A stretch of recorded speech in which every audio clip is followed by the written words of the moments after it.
거듭 말씀드리는데 채식이 장점은 많이 갖고 있습니다만 오직 채식 이 부분에 대해서는 아직 좀 의견이 분분합니다. 순환톡톡의 안수기입니다.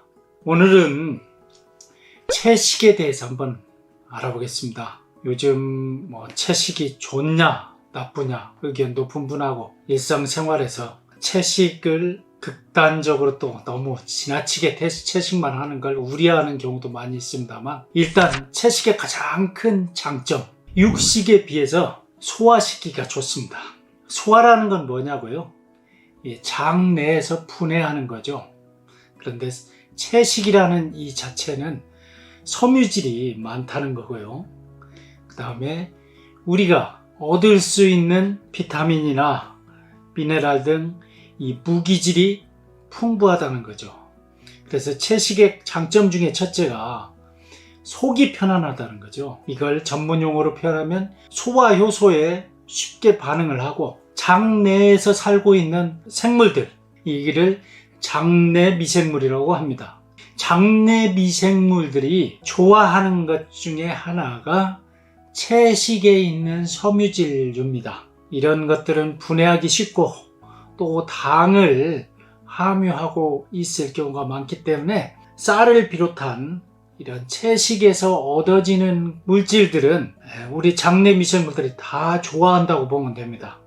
그러다 보니까 이를 분해하고 또 장내 미생물들이 그 분해를 통해서 자신들도 증식을 해야죠. 자신들도 살아가고 개체수를 늘리는데 이렇게 유리하다는 겁니다. 그래서 채식을 위주로 하게 되면 첫째 소화가 잘 된다 이런 말들을 하죠.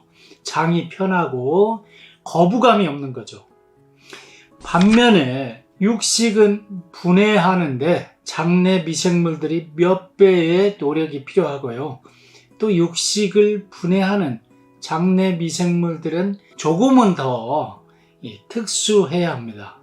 그런데 이 분해에 충분한 어떤 개체수 내지는 분해를 담당하고 있는 미생물들이 충분하지 않으면 육류들은 시간이 오래 걸리고 분해하는데 어려움이 있고 또 때로는 이게 육류가 가지고 있는 부담이 다시 체내로 오기 때문에 육류를 먹었을 때 그게 튼튼하게 바로 분해를 잘하면 문제가 없지만 그때 분해를 못하면 즉 소화를 못 시키는 경우가 많이 있기 때문에 부담으로 느낀다는 겁니다. 자, 그러면 건강에는 당과 미네랄만 필요한 게 아니라 단백질도 좀 섭취를 해야 하고 하기 때문에 육류에 대한 섭취 이것도 꼭 필요한 면은 있습니다만 문제는 너무 육류 위주로 가다 보면 일부 좀 준비가 안 된 상태에서는 인체에 부담이 될 수 있습니다.